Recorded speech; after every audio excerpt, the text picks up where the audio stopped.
Нема причина за сомнеж или страв за работењето на компаниите во индустриските зони во државата поради енергетската и воената криза во Украина.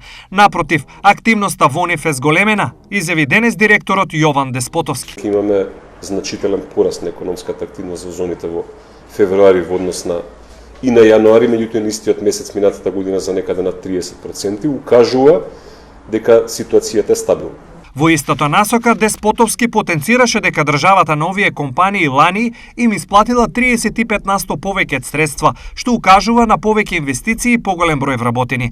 Иако е криза и туѓата несреќа не треба да биде наша среќа, сепак поради војната од Украина во Македонија се селат две компании.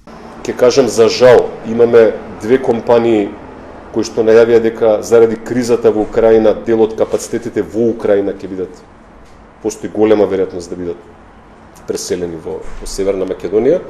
Велам за жал, бидејќи секако како држава не сакаме да имаме било каков бенефит од, да кажеме, од загубата на друга држава, меѓутоа ќе излеземе во пресрет на самите компании, бидејќи сепак се наши клиенти тука.